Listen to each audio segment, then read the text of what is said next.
आइए, सुनिए, देखिए, समझिए सनातन सत्य। जैसी दृष्टि वैसी सृष्टि, दृष्टि विज्ञान। कुदरत, कुदरती रचना एवं कुदरत के कानून से शाश्वत सुख की प्राप्ति। जोधपुर के परम पूज्य महात्मा उपासक प्रोफेसर डॉक्टर सोहन राज तातेड़ के निर्देशन में सनातन सत्य। जैसी दृष्टि वैसी सृष्टि, दृष्टि विज्ञान।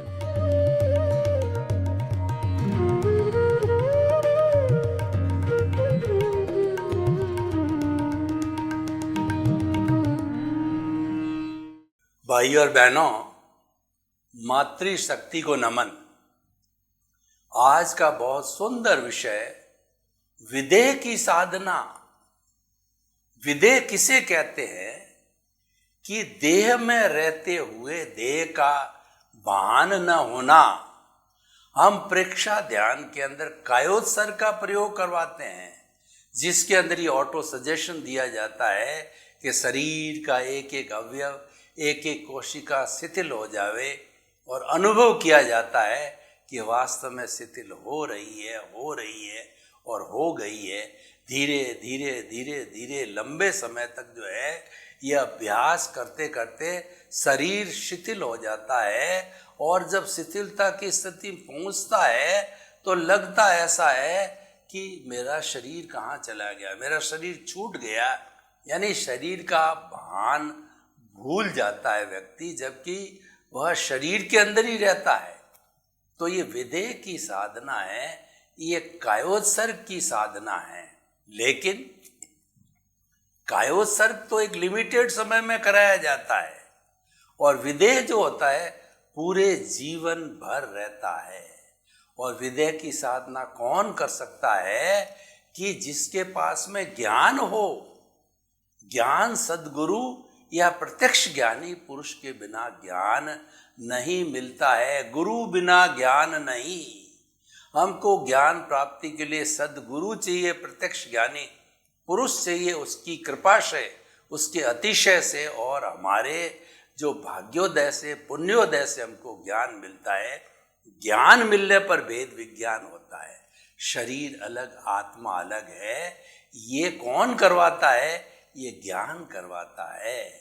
और ये भेद विज्ञान ही सम्यक दर्शन है। भेद विज्ञान ही मुक्ति की नींव लगाता है। भेद विज्ञान ही विदेह की साधना है। तो सबसे पहले ज्ञान को प्राप्त करो। तो जब ज्ञान प्राप्त कर लिया जाता तो क्या होता है कि हमारी जो चेतना के मुख्य 3 स्तर है। चेतना वही है, आत्मा वही है, उसके 3 स्टेजेस है। इसलिए कंफ्यूज नहीं होना है कि ये 3 तरह की आत्मा कैसे हो गई। वही आत्मा की 3 स्टेजेस, 3 कैटेगरी, 3 स्तर है। पहला स्तर होता है जीवात्मा। जीवात्मा का नाम जीवात्मा वाला व्यक्ति होता है, नॉर्मल व्यक्ति जीवात्मा ही होता है। वह व्यक्ति अपने स्वार्थ के दायरे से बाहर नहीं निकलता है। यानी वो 5 इंद्रियों के सुख को ही परम सुख मान लेता है। शरीर के सुख को ही परम सुख मान लेता है। मैं और मेरा कोई सब कुछ मान लेता है कि मेरा घर, मेरा परिवार, मेरा धन, मेरी दौलत, उसी के अंदर ही सारा जीवन भर खोया रहता है। बड़े बड़े बिल्डिंग बनाता है, ऐश करता, आराम करता है, गाड़ी है, घोड़े है, पद है, प्रतिष्ठा है और उसके बाद संबंध है, सत्ता है, इन सब चीज़ों की करता है। जैसे कि वो सोचता है कि मेरा रक्षण करने वाले यही है और मेरे साथ में चलने वाले यही है और यही सनातन सत्य है। तो वह जो है वास्तव के अंदर रॉन्ग बिलीफ के अंदर होता है। जब उसको गुरु मिलता है तब उसको राइट बिलीफ होता है और राइट बिलीफ होने के कारण उसको सम्यक दर्शन मिलता है। उसको जो है यह भेद विज्ञान मिलता है और वह व्यक्ति जो है वह जीवात्मा के पद से जो है अंतरात्मा के पद पर बैठ जाता है या सद्गुरु या ज्ञानी पुरुष के द्वारा बैठा दिया जाता है। यानी अंतरात्मा की साधना होती है, वहां से विदेह की साधना प्रारंभ हो जाती है। तो वो अंतरात्मा की साधना कहाँ से प्रारंभ होती है कि ज्ञानी पुरुष अपने प्रत्यक्ष ज्ञान से और उसके अतिशय से हमारा जो दर्शन मोहनीय कर्म अनंतानुबंधी है उसको भस्मीभूत कर देते हैं, तो उससे नए कर्मों का बंध नहीं होता है। मैं ये नहीं कहता कि एकदम कर्म जो है वो बंद हो जाता आने वाले जन्म में, लेकिन क्योंकि उसके दर्शन मोहनीय की जो है 4 प्रकृतियां हैं। पहला तो जो हमने कहा कि अनंतानुबंधी की है वो समाप्त कर दी। उसके बाद के अंदर अप्रत्याख्यानी, प्रत्याख्यानी और संजलन, ये 3 तरह की अवस्थाएं और होती है, लेकिन जो बड़ी अवस्था होती है वह अनंतानुबंधी होती है। वो पत्थर पर लकीर खींचने के समान इतनी कठोर होती है, वो भस्मीभूत हो जाती है, वो समाप्त हो जाती है। पीछे जो रहती है वह कोमल लकड़ी के ऊपर लकीर खींचना बहुत साधारण काम है, तुरंत मिट जाती है। उसके बाद के अंदर जो है प्रत्याख्यानी होती है, वो जो है बालू रेत के अंदर जो लकीर खींचना। उसके बाद स्वजलन होती है, पानी पे लकीर खींचना, यानी सब मिटने वाली है। वो कोई बड़ा कर्म बंधन करने वाली नहीं है, करता है थोड़ा, पर वो तुरंत ही जो है वो भोग लिया जाता है। Very dilute, as good as discharge होता है। ये काम ज्ञानी पुरुष करता है और यहाँ से विदेह की नींव लगती है। तो हमें विदेह की साधना करनी। विदेह के लिए मैं एग्जाम्पल देना चाहता हूँ कि राजा जनक, सीता के पिताजी मिथिला के राजा थे, चक्रवर्ती राजा थे, 6 खंड के राजा थे और बहुत बड़ी उनकी जिम्मेवारी थी। उनको इतना प्रशासन करना पड़ता था, कई आदेश देना पड़ता था, कई जगह हिंसा होती थी, कई जगह कुठाराघात होता था, किसी के साथ में जो अपराधी लोग थे उनको जो है कष्ट भी दिया जाता था। लेकिन इतना सब होते हुए भी वो विदेह, वो ये चिंतन करते थे कि ये जो मन वचन काया रूपी शरीर से मैं अलग हूँ। वो हर वक्त ये चिंतन करते थे कि मन वचन तथा उससे जुड़ी हुई अवस्था मात्र कुदरती रचना है और वह व्यवस्थित है। यानी जो कुछ भी मैं भोग रहा हूँ, जितना प्रशासन कर रहा हूँ, किसी को दंड दे रहा हूँ, किसी को प्रोत्साहन दे रहा हूँ, जो कुछ भी मेरे साथ चल रहा है वह मैं पूर्व जन्म से इकट्ठा करके आया था। कॉजेस डाल के कॉजल बॉडी जो है इस जन्म के अंदर साथ में लेके आया हूँ। ये मात्र मेरा भुगतान है, इसमें मेरी कोई स्वतंत्रता नहीं है और ये भुगतान अपना ऑटो मोड से चलता है और इसको चलाने वाली कुदरत है। कुदरत की रचना और कुदरत के कानून से चलता है कि कुदरत ही इसका क्रिएटर है, ऑपरेटर है, डिस्ट्रॉयर है। तो मेरा इस पे कोई भी तरह का होल्ड कहिए, कोई भी तरह का प्रभाव कहिए नहीं है और मेरी कोई स्वतंत्रता नहीं, एक अतिरिक्त सांस देने की भी स्वतंत्रता नहीं है। जब हम ऐसा चिंतन करते हैं कि मन वचन काय से मुक्त, ऐसा मैं शुद्ध आत्मा हूँ, तो हम जो कुछ चल रहा है उसको तो अपना हिसाब मानते हुए हम आत्मा में अवस्थित रहते हैं। हम दृष्टि विज्ञान करते हैं, हम ज्ञाता दृष्टा बन जाते हैं। जब व्यक्ति को ज्ञान मिल जाता है तब वो ज्ञाता दृष्टा बनता है। ज्ञाता दृष्टा का अर्थ ये है कि जो कुछ भुगतान चल रहा है इसको चलने दो। सारा भुगतान जो विचारों के माध्यम से होता है तो विचारों को बाईपास करो, उसके साथ तन्मयाकार मत हो, उसके साथ जुड़ो मत, क्योंकि आपकी स्वतंत्रता नहीं है। जुड़ के क्या करोगे? जुड़ोगे तो नुकसान ही करोगे। जुड़ोगे आप तो जो ये राग द्वेष का संसार भुगतान का चल रहा है, आप जुड़ गए तो आपने नए कॉजेज डाल दिए राग द्वेष के, तो वापस जो ऑलरेडी हमारे पास कर्म शरीर है उसका घनत्व तो बढ़ जाएगा, उसका वॉल्यूम बढ़ जाएगा। तो फायदा हो क्या हुआ? हमारे को तो उसको घटाना है। जो हमारा कर्म शरीर है उसको घटाते घटाते उसको एकदम शून्य करना, उसको जीरो करना है। उस अज्ञान को जब हम जीरो करेंगे तभी मुक्ति को जाएंगे। तो हम जो है वो ऐसा करने लग जाते हैं। तो विदेह की साधना वाला है, दोनों को अलग अलग करने लग जाता है और हर क्षण वो चिंतन करता है कि मुझे तो इस कर्म शरीर को खपाना है, इस कर्म शरीर को जो है निर्जरा करनी है, इसको आत्मा से कार्बन शरीर के अंदर जितने भी कर्म बंधे हुए हैं उनको शिथिल करके और इनको जो है वो अलग करना है। ऐसा चिंतन करता रहता है तो वो ज्ञाता दृष्टा में रहता है, वो दृष्टि विज्ञान हो जाता है, वो आत्मा के अकाउंट में चले जाता है, आत्म प्रदेशों में चला जाता है। तो वो रहो भीतर जियो बाहर, लगता तो ऐसा है कि वो हमारे साथ में जी रहे हैं, लेकिन वास्तव में वो अंदर ही रहता है, वो आत्मा के पाले में रहता है, आत्मा की बात करता है, आत्मा की भजना करता है, आत्मा के गुणों की व्याख्या करता है और मन वचन का ऐसे मुक्त, ऐसा मैं शुद्ध आत्मा हूँ। और उसके साथ साथ कर्मों का अगर ज़्यादा फोर्स आ जाता है तो ज़्यादा फोर्स आने की अवस्था के अंदर वह उसको स्वाहा भी करता है। स्वाहा का अर्थ होता है जब कभी हम हवन करते हैं तो हवन में सामग्री को छोड़ते हैं, डालते हैं, तो घी है, जो है हमारा धूप है, अगरबत्ती वगैरह अन्य अन्य चीज़ें होती है, तो हम जो उसमें डालते हैं तो बोलते हैं स्वाहा। इसका मतलब क्या है कि हमने समर्पित किया। तो उसी तरीके से हम अगर कर्मों का फोर्स आ जाता है और वो व्यक्ति तन्मयाकार होने लग जाता है हिसाब से, तो बोलना स्वाहा, स्वाहा होते ही हम डिटैच हो जाते हैं। हमको अटैच नहीं होना है, हमको तन्मयाकार नहीं होना है।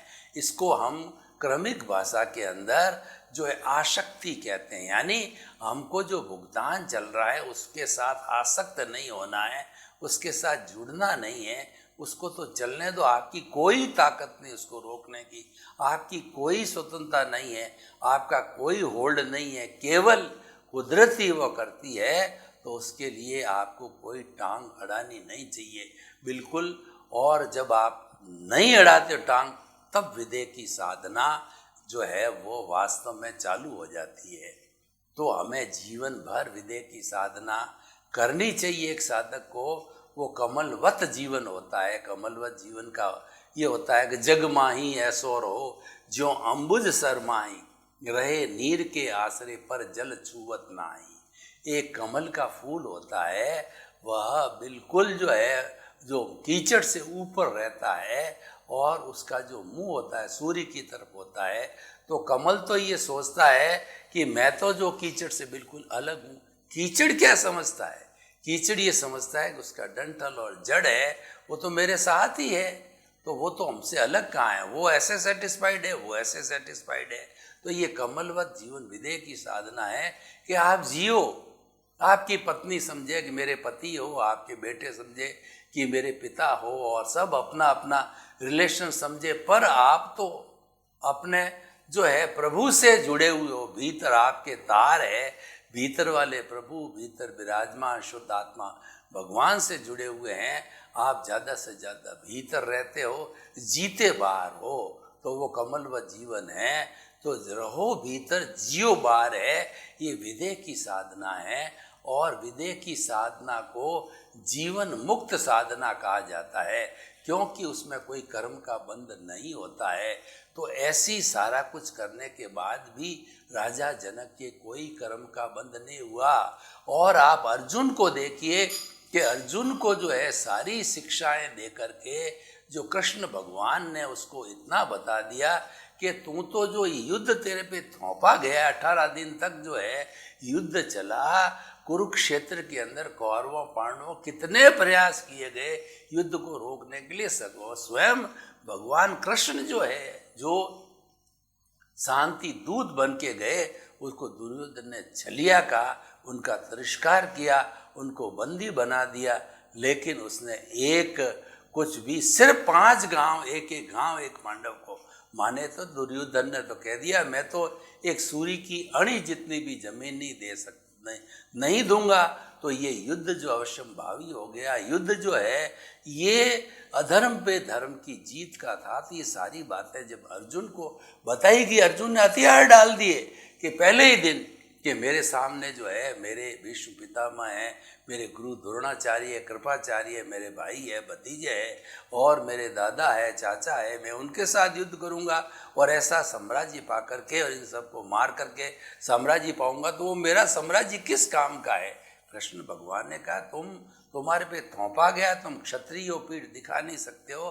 तुम तो ये चिंतन करो कि अर्जुन तो अलग है, मैं अर्जुन नहीं हूँ। ये युद्ध करने वाला तो अर्जुन है, वो उसकी नियति है, उसके माध्यम से हो रहा है, और ये इसको कुदरत करवा रही है।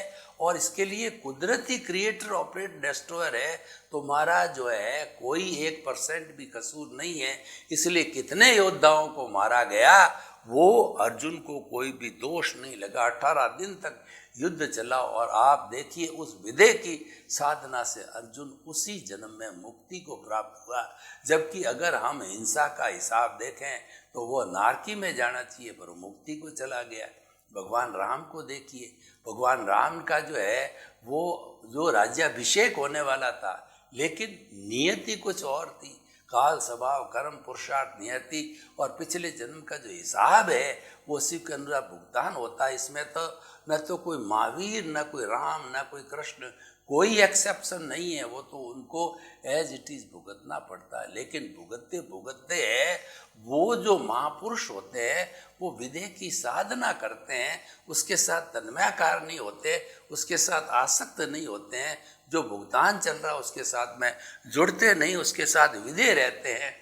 देह में रहते हुए भी देश का भान नहीं रखते हैं। ये सारी विदेह की साधना राम ने की, तो राम ने इतने इतने दुष्टों का जो है नरसंहार किया, इतने राक्षसों को मारा और इतना रावण के साथ युद्ध हुआ।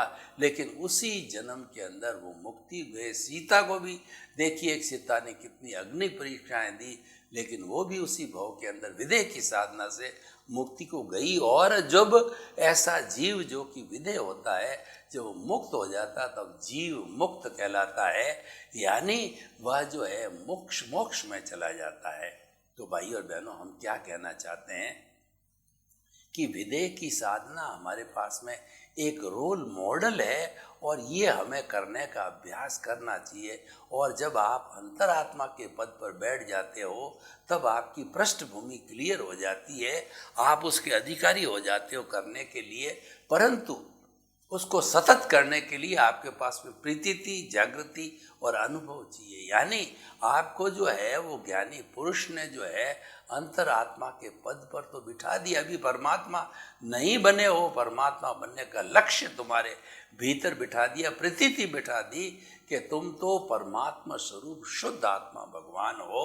वैसी प्रतीति तुम्हारे बैठा दी, तुम अभी तक हुए नहीं हो। उस प्रतीति को जो है उन्होंने जागृति भी 100% प्रतीति के पास में जो है वो ज्ञानी पुरुष ने 15% जागृति भी आपके करवा दी अपने अतिशय से, कि तुम जागृति को और बढ़ाते रहो, बढ़ाते रहो, बढ़ाते जो फुल जागृति हो जाएगी। और 2% अनुभव भी करा दिया। वो सारी परिस्थिति में जब 2% अनुभव, 100% जागृति सतत रखते हुए आप जो है वो 2% के अनुभव को बढ़ाते बढ़ाते बढ़ाते आप विदेह की साधना करते करते उसको 360 डिग्री तक अनुभव को ले आओगे। यानी आपको 100% एब्सोल्यूट 1% भी कोई संदेह नहीं रहेगा कि मन वचन काया से मुक्त, ऐसा मैं शुद्ध आत्मा हूँ। मन वचन काया तथा उससे जुड़ी हुई हर अवस्था मात्र कुदरती रचना है और वह व्यवस्थित है। ऐसा ज्ञाता दृष्टा, ऐसा दृष्टि विज्ञान का पालन करते करते, 5 आज्ञा का पालन करते करते आप जो है विदेह की साधना करते करते जो है आप जो है स्वयं धीरे धीरे परमात्मा पद को प्राप्त कर सकते हो। तो ये पूरी एक विधि है जो की जानी चाहिए। और महापुरुष इस विधि से विदेह की साधना करते हैं जब उसी जन्म के अंदर वो मुक्ति को जाते हैं, क्योंकि पिछले जन्म के अंदर उनका जो है केवल दर्शन का जो पुरुषार्थ है, वो कर्म बंद कहिए, पुरुषार्थ कहिए, वो संपन्न हो चुका होता है। तो इस जन्म के अंदर तो उनको कोई पुरुषार्थ नहीं करना होता है, उनको केवल ज्ञान के जरिए जो है वो सीधा ही शुद्ध आत्मा पद यानी मुक्ति की प्राप्ति हो जाती है उनको। तो भाई और बहनों, हमें जो एक सिद्धांत मिला, हमें जो एक जीवन पद्धति मिली, हमको एक चारित्रिक मूल्य मिला कि इस तरीके से हमें जीना चाहिए। हर महात्मा जो कि ज्ञान लिया हुआ हो वो अगर गहराई में जावे तो विदेह की साधना कर सकता है। और क्योंकि कर्ता मनुष्य ही है और उसके लिए पास में ज्ञान होना चाहिए। देखिए, अज्ञान, ज्ञान और विज्ञान 3 चीज़ें होती है। जो अज्ञान होता है ये हमको बांधे हुए होता है, ये हमारी रॉन्ग बिलीफ होती है। वो अज्ञान मैं और मेरा है, और अज्ञान के कारण जो है वो स्वयं जब कर्ता मान लेता अपने आप को, तब वो अज्ञान अज्ञान के स्वरूप में आ जाता है। ये अज्ञान को तोड़ने के लिए हमें ज्ञान को पैदा करना होता है। ज्ञान क्या है कि इस विश्व के समस्त जीव जो है वो निमित्त है, निर्दोष है, अकर्ता है, और जो शुद्ध आत्मा है। हमें किसी की ओपिनियन नहीं देनी, किसी के प्रति बुरे भाव नहीं लाने, किसी को दोषी नहीं समझना है, और हमारा राग द्वेष घटता रहे, ये हमारा निरंतर जो है पुरुषार्थ चलता रहना चाहिए। क्योंकि अज्ञान जब घटेगा जभी मुक्ति की नींव लगेगी, तभी हम मुक्ति को जा सकते हैं। तो हम ऐसा करते करते जो है हम मुक्ति की नींव लगा देते हैं। ये सारी साधना जो है विधेय की साधना होती है। तो ये जो है हमें निरंतर रूप से की जानी चाहिए। अब देखिए कि विधेय की साधना जो है करने से हमको फलित क्या होगा। करने से फलित ये होगा कि हम जो है हर क्षण प्रसन्न मुद्रा के अंदर रहेंगे, हर क्षण हमारे भीतर शांति बनी रहेगी। क्योंकि जो है हम तो अपना निरीक्षण कर रहे हैं, हम तो अपने दोष देख रहे हैं। विधेय वाला व्यक्ति होता है, किसी दूसरे का दोष नहीं देखता है, वह तो अपने स्वयं जो दोषों को धोना चालू करता है। क्योंकि उसको पता है कि मेरे में दोष असंख्य भरे पड़े हैं। भगवान महावीर ने क्या किया, महावीर ने जब जो 30 वर्ष की उम्र के अंदर दीक्षा ली, तो उन्होंने सारा जो है अवधि मन प्रयोग ज्ञान हो गया उनको दीक्षा लेते ही। तो उन्होंने देखा कि मेरे जो पुद्गल कर्म हैं वो तो जो है वो 23 तीर्थंकरों के कर्म पुद्गलों से भी ज़्यादा भारी है। तो और मुझे 12.5 वर्ष का समय कैसे खपाऊंगा। तब उन्होंने विधेय की साधना चालू करी। उन्होंने इस शरीर को वो श्रेय कर दिया कि शरीर को कोई भी जो है तिर्यंच है, मनुष्य है, देवगति का काटे पीटे तोड़े, मैं इसकी परवाह नहीं करूंगा। और उन्होंने वास्तव में उस विधेय बन करके वो तो आत्म प्रदेशों के अंदर चले गए, अपनी आत्म साधना में प्रीति जागृति और अनुभव को बढ़ाने लग गए। तो वो धीरे धीरे उनका अनुभव बढ़ के 360 डिग्री तक पहुंचा। तब उनका जो केवल दर्शन पिछले जन्म में हो चुका था, तो उनको केवल ज्ञान हो गया। और फिर वो केवली तीर्थंकर बन करके उन्होंने 30 वर्ष तक हमको धर्मोपदेश दिए, समोषण जो है की रचना की। और हमारे पास में सारा ये आगमों का ज्ञान आया हुआ भगवान की वाणी है, वो आगम की वाणी कही जाती। तो हम आपको क्या कहना चाहते हैं, यह कार्य मनुष्य ही कर सकता है। ज्ञान केवल मनुष्य ही ले सकता है, विधेय केवल मनुष्य ही जो है बन सकता है। और मुक्ति में जाने वाला केवल मनुष्य ही है, और कोई योनि का व्यक्ति जो है मुक्ति नहीं जा सकता है। तो इस तरीके से हम आपको ये बताना चाहते हैं कि विधेय की साधना हमारे सामने एक रोल मॉडल है, हमारे सामने उच्च साधना है। तो हम कैसे कर सकते हैं, इसकी हमने आपको सारी विधियां बताई है। उन विधियों का पालन करते करते आप विधेय की साधना जो है कर सकते हो। उसके स्टेप्स यही है। और उसके साथ में 5 आज्ञा को मैं और जोड़ देता हूँ। दादा भगवान ने कहा कि अगर तुम 5 आज्ञा का पालन करते हो तो मेरी आज्ञा में हो, और मैं आपको गारंटी लेता हूँ मुक्ति के अंदर किसी न किसी भाव में आप मुक्ति जरूर जाओगे। वो 5 आज्ञा इतनी सरल है कि वो जब हमको ज्ञान दिया जाता है तो 5 आज्ञा का कवच बनाया जाता है। उसके अंदर पहली आज्ञा है relative view point. Relative view point क्या कहता है कि आपके सामने कोई भी जीवित प्राणी है, पेड़ है, पौधा है, गाय है, भैंस है, ऊँट है, बैल है, और मान लीजिए आपका कोई रिलेटिव है, वो रिलेटिव जो बड़ा अफसर है, तो वो आप जो उसको रिलेटिव व्यू पॉइंट से उसको नामधारी देहधारी पैकिंग रूप में बोलोगे, या जो पोस्ट है उसकी जो आपका संबंध है वो बताओगे। जैसे मेरे जीजा जी है, वो IPS ऑफिसर है, तो वो जो है वो आपने रिलेटिव व्यू पॉइंट बताया। अब रियल व्यू पॉइंट हमारे सामने कोई भी लिविंग बीइंग आवे तो रियल व्यू पॉइंट क्या है कि आपके भीतर विराजमान शुद्ध आत्मा भगवान को निर्दोष दृष्टि से दर्शन कर उनको नमन करता हूँ। हालांकि ये व्यवहार पक्ष में बहुत कठिन है, और व्यवहार पक्ष में कहने से अगला समझेगा नहीं, अगला कहेगा ये पागल है। लेकिन आपको चिंतन यही करना है, कोई भी आपको जो है, हमको जब ज्ञान दिया जाता है तो उस दिन ये अभ्यास कराया जाता है कि आप जब घर जाओ तो गाड़ी में जाओ, बस में जाओ, ट्रेन के अंदर जाओ या आपके पर्सनल व्हीकल से जाओ, तो आपके जो कुछ भी सामने आता है, पेड़ आता है, ऊंट आता है, गाय है, भैंस है, बिल्ली, कोई भी जीवित प्राणी आवे तो शुद्ध आत्मा भगवान, शुद्ध आत्मा भगवान, शुद्ध आत्मा भगवान बोलना नहीं है। भीतर मानसिक रूप से आप कहते जाओ, कहते जाओ, कहते जाओगे तो आपको जो है आत्मतुल्यवत को आप समझने लग जाओगे। आप ये समझोगे कि ये सारी आत्माएं समान हैं और ये जो आत्माएं सब एक सामान्य रूप से सभी जो है समान है। जो हमको जो भेद दिखाई देता वो व्यवहार दृष्टि से भेद होता है, क्योंकि हर एक के कर्म अलग है, उदय प्रारब्ध हर एक का अलग अलग है, तो अलग अलग शरीर मिलता है, अलग अलग जो है अवस्थाएं मिलती है, तो वो सारी अवस्था मात्र होती है। तो अब देखिए कि हमने काफ़ी डिस्कशन किया और डिस्कशन करने के बाद के अंदर हम एक निष्कर्ष पर पहुँचे कि ज्ञान लेने के बाद में विधेय की साधना का लक्ष्य रखना चाहिए। जब तक व्यक्ति लक्ष्य नहीं रखता है तब तक वह उस और जो है अपना मुख नहीं कर सकता, उस और बढ़ नहीं सकता है। तो ये जब लक्ष्य बना लिया जाए, मुझे तो अब ज्ञान मिलने के बाद विधेय की साधना करनी है, तो आप जो 5 आज्ञा का हम चिंतन कर रहे थे उसका हम वापस आगे कंटिन्यूशन में लेते हैं। तो दूसरी आज्ञा हमने बात कही रियल व्यू पॉइंट, और तीसरी आज्ञा कि कर्ता व्यवस्थित शक्ति, यानी अपने आप को कभी कर्ता मत मानो, दुनिया पे किसी भी जीव को कर्ता मत मानो। कर्ता तो व्यवस्थित शक्ति है, वो हमारी साइंटिफिक सर्कमस्टेंशियल एविडेंसेज है, केवल वही करता है, वही कुदरती करता है। कुदरती जो है हमारे समस्त जो है कर्मों का क्रिएटर, ऑपरेटर और डिस्ट्रॉयर है, और वो उसकी ड्यूटी है, वही हमको जन्म देने वाली है, पालने वाली, पोसने वाली, हम विलीन भी उसी के अंदर होते हैं।